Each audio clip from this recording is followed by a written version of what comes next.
Hi, my name is Todd Ross, and in 1996 my father Roy was killed while racing at the Race City Speedway in Calgary. Over the last 24 years, Bruce Hampton, president of the International Motor Contest Associates, and its drivers have put on a memorial race in honor of my father. This year it's at the Edmonton International Raceway in Wetaskiwin. I'd like to invite you all to come down and watch some great grassroots racing on the pavement.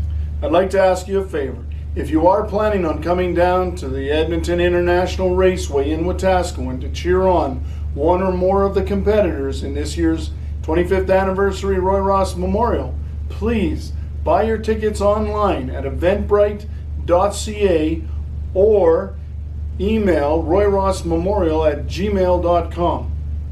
All the purchases from either the online sales or through email, the proceeds go directly back to the racers of the show. Please support them and come on down and again watch some great racing. Thank you. And now we're going to watch a video of one of the competitors in this year's race. I'd like to thank Ian Burgess for doing the interviews and for providing them to the Roy Ross Memorial. Thank you. Enjoy. Good evening once again, everyone, and welcome to our series of driver interviews. Again, these are for the 25th running of the Roy Ross Memorial. This year's event will be a two-day event and will take place July 23rd and 24th at Edmonton International Raceway in Wetaskiwin, Alberta. The Roy Ross Memorial is named after Roy Ross, who drove the number 47 IMCA Modified and was tragically killed during a race at Race City Speedway in Calgary. This race was created, by the racers and by his son Todd Ross, and has been a part of the IMCA Canada racing world for the last 24 years, and is the crown jewel of modified racing in Western Canada, and maybe one of the crown jewels of just racing in Western Canada. The goal of these interviews is just to give you a little bit of insight into our drivers and where they got their start and what this race means to them. Tonight we are joined by driver of the number 14 IMCA Modified, Justin McTavish. Justin, how are you doing tonight? I'm doing good.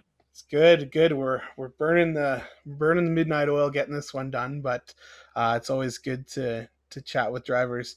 Maybe Justin, if you want, just share a little bit of your racing background. You're I know you and your brother is mostly just right into modifieds, but maybe just talk about your family history with racing. We most of us that know IMC Modifieds know the McTavish name pretty well, but there's a lot of people out there that might not know the history of your family and this sport.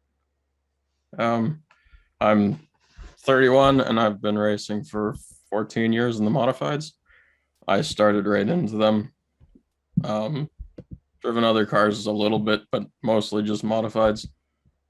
I started in 2007, and I think my brother started 1 year after me. We've been racing for a long time. My grandfather raced before us at Westwind Oval, I think, and my dad, one of my uncles, my brother, and my stepbrother also race.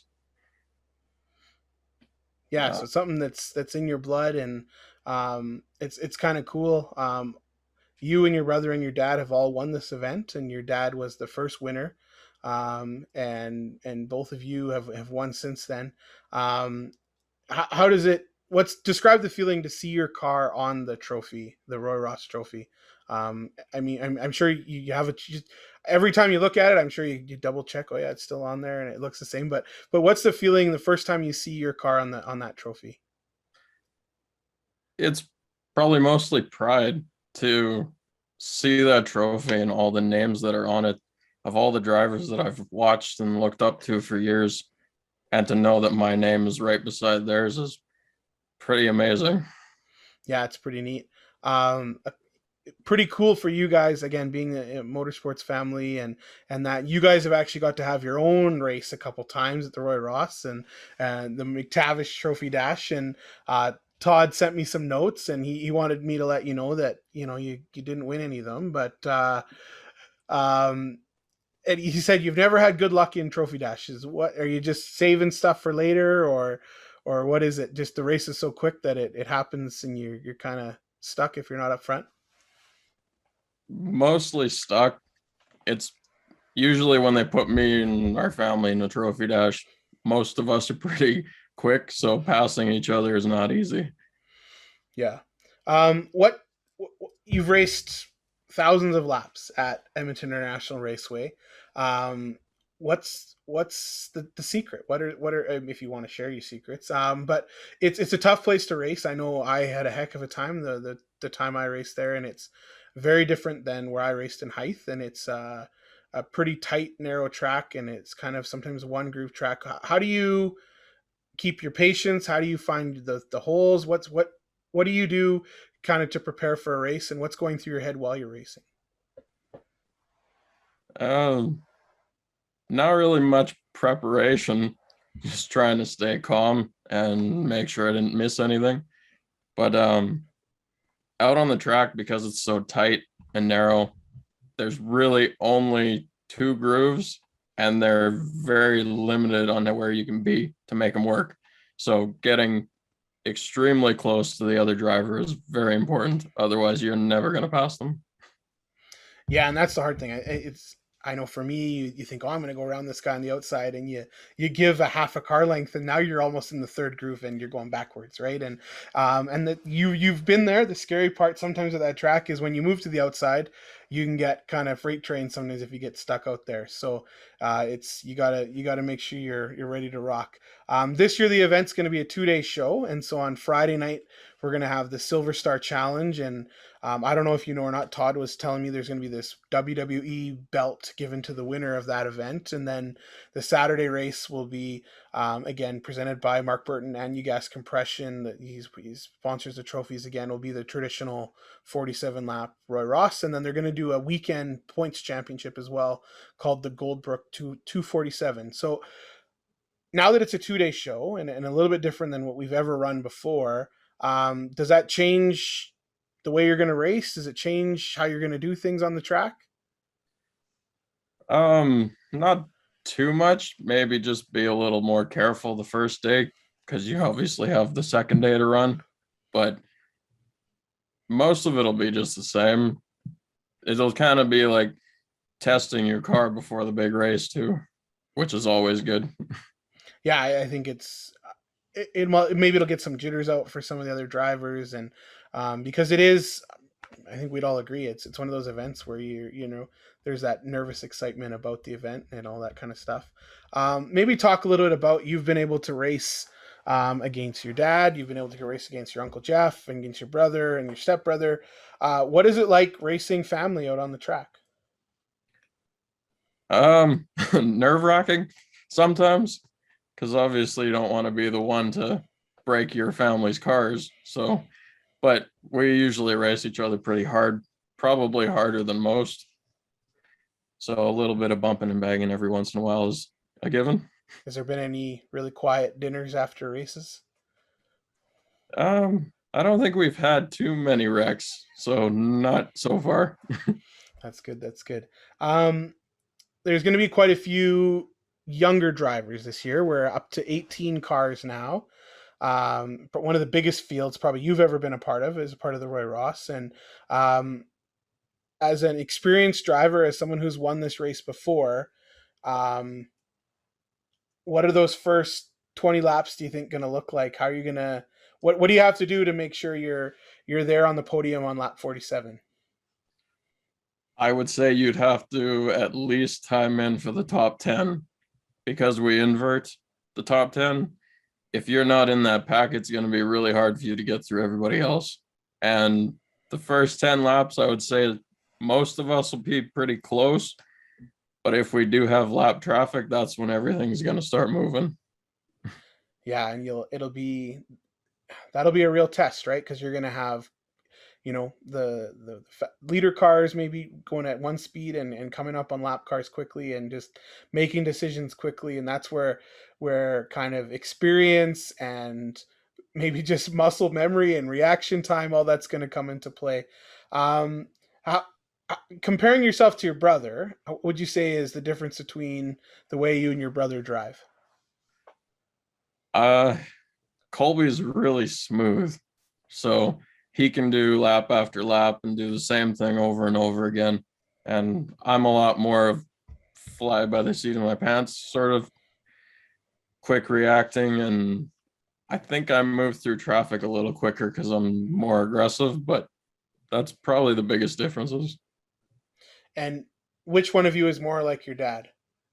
Oh, me, for Yeah, sure. yeah.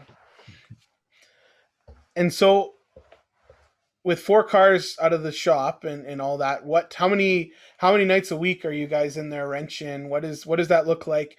I know growing up at the track, I know sometimes, you guys would come in and you're rubbing your eyes and stuff like that. But I know it's probably quite the ordeal getting 4 cars to the track. And um, so what is kind of, do you guys work on it every week? Do you have kind of a way that you do things, or is it just when you can? How does it work? Most of the time, it's just when we can around work and everything. This one's kind of a little different because my dad's car is torn completely apart. So it's probably going to be late nights for the next 2 weeks at least. Yeah, and so he basically rebuilt the car and did a bunch of work on it and things like that. It'd be really nice to see. You're going to planning to race this weekend. Is this more of just kind of a shakedown, or are you hoping, like, is your goal this year track championship at EIR? Is this all part of a whole season plan? What are your hopes for this weekend as well? This weekend, just kind of make sure the car is working. And I have a couple of things that I wanted to try. So this is a good weekend to test them out. As for track championships, I usually don't really keep watch of that stuff. And if we do well enough, then hopefully we're there at the end. But it's usually at the back of my mind. Yeah, I just did an interview with Jamie Krisick, and he said kind of the same thing. He said as soon as he starts thinking about points and trying to count points, things don't go well, and he's just got to get in the seat and do his job, and that's race the car. What's maybe your favorite memory from one of the Roy Rosses you've been in? I got a message here that you're about to set kind of a move into third for the most consecutive Roy Rosses. This will be your 10th consecutive, and you've been there. This will be your 13th overall, I think. So, what's maybe a couple of your favorite memories from running the Roy Ross event in the past? Um, Last year's race was definitely a showstopper. To have modifieds 3 or 4 wide at a track as small as EIR is pretty cool and dangerous, but that was probably one of them. And then obviously winning it, to share that with my family, with all the fans that were there, the Ross family who put so much time and effort into this race. It was cool to win a race. And if I'm not mistaken, that was also the 20th running. So it was a pretty important year. That was cool. Yeah, maybe 25 will bring similar kind of luck. Well, thank you, Justin, for everything tonight. Is there anyone just before we go that you'd like to thank? That helps you along your way, sponsors, anything like that? Scott Henderson, he's my crew chief, and he comes to me with at every race. Putting in that work at the track is obviously what keeps me successful. So I have to thank him. My dad, obviously, he's done a lot for me over the years, and just the rest of my family for all the time and patience that they have with me. Spoken like a true racing child. Again, thank you so much for joining us tonight. Um, you know this, but maybe you don't know it as being a part of the family. But your family is revered in Western Canada in the motorsports field, and a lot of that has to do with the people that came before you, but also you and your brother and Cameron now are cutting your own path, but it's also that McTavish path too. So be proud of that. I know you are proud of that, but you're pretty lucky. You come from a pretty cool stock of family there and a racing family. We hope that this weekend goes well for you at the track, and we also hope that we can see some McTavish cars on the front straightaway at the end of one of those, or maybe both of those 47 lap main events as a part of the Roy Ross Memorial. Thanks again for joining us tonight, Justin. Thanks.